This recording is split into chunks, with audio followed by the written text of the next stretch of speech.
अगर फर्स्ट सर्वे में ही जब अनुसूचित जाति जनजाति का कॉलम है तो उसी में अगर ओबीसी का कॉलम भी डल जाता तो कौन सी आफत आ जाती।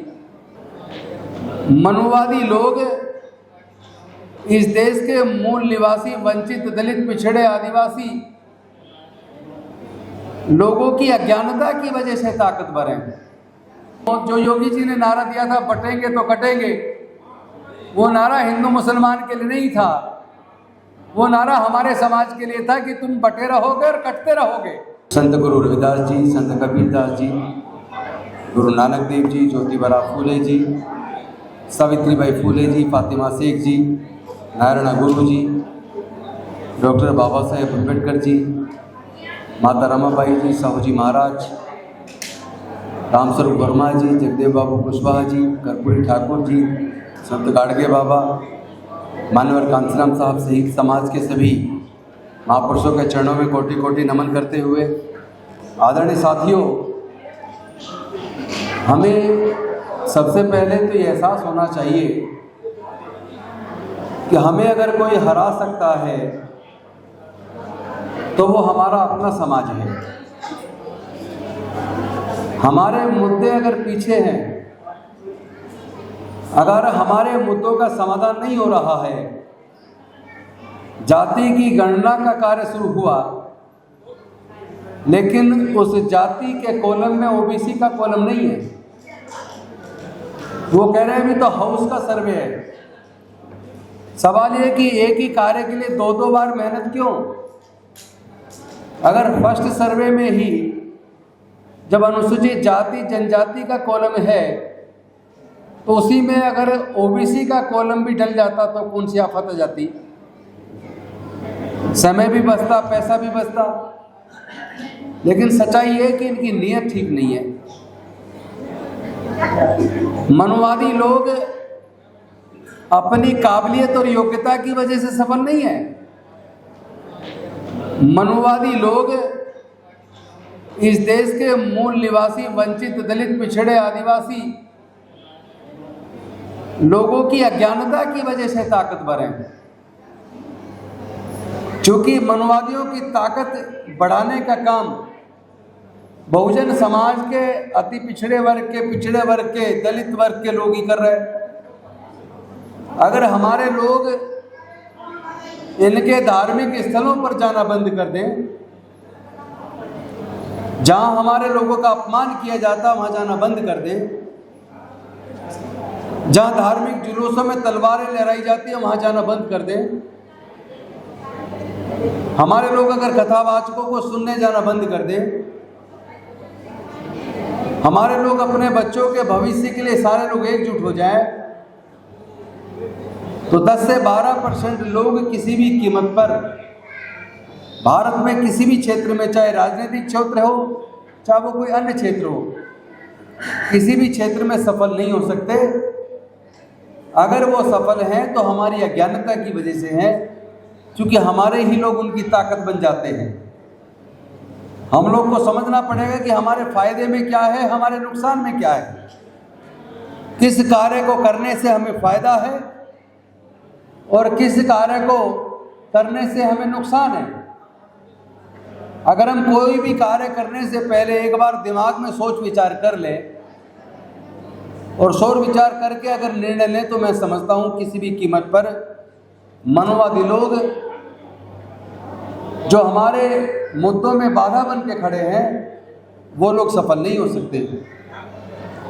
हमारे लोगों को अपने महापुरुषों का अध्ययन करना पड़ेगा और जो मार्गदर्शन हमारे महापुरुषों ने दिया उस मार्गदर्शन को आत्मसात करना पड़ेगा, उस पर चलना पड़ेगा। अन्यथा जैसे हजारों साल तक मनुस्मृति की वजह से,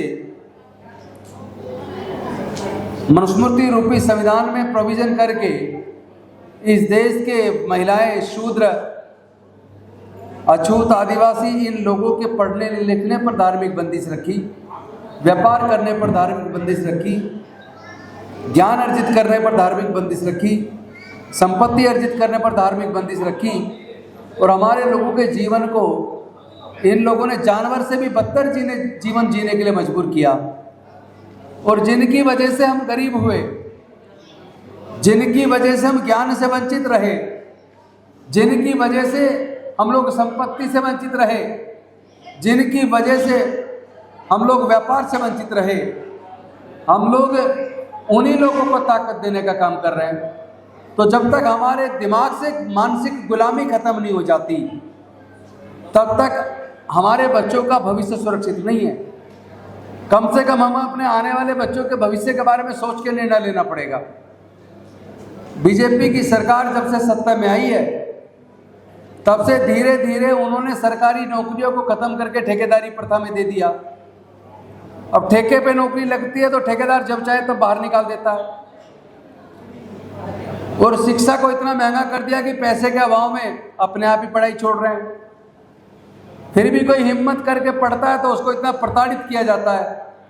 आपने भी गुजरात की घटना देखी होगी, मेडिकल कॉलेज का 4th ईयर का स्टूडेंट, उसके 5 साथी उसको इतना प्रताड़ित करते थे, व्यंग कसते थे कि वो ट्रेन के सामने कूद गया और अपनी जान दे दी सुसाइड नोट लिखकर। तो जो हमारे होनहार बच्चे हैं, चाहे वो इंजीनियरिंग में हो, मेडिकल में हो, उन बच्चों को प्रताड़ित किया जाता है, जातिगत शब्दों से अपमानित किया जाता है। या तो बच्चे सुसाइड कर लेते हैं या डिप्रेशन में चले जाते हैं, कॉलेज छोड़ देते हैं। एक तो पैसे की कमी, कहाँ से कर्ज करके फीस जमा करते हैं, ऊपर से वहाँ उनको उनके जो प्रोफेसर्स हैं वो वाइवा के अंदर, इंटरव्यू के अंदर उनको कम नंबर देते हैं, फेल कर देते हैं। तो कितनी बड़ी साजिश इस देश के बहुजन समाज के लोगों पर रची जा रही है, और वो सफल भी हमारी ही वजह से हो रहे हैं। वरना जरा सोच के देखिए, कभी भी 10 से 12% लोग क्या देश में 85 से 88% लोगों की हकमारी कर सकते हैं क्या?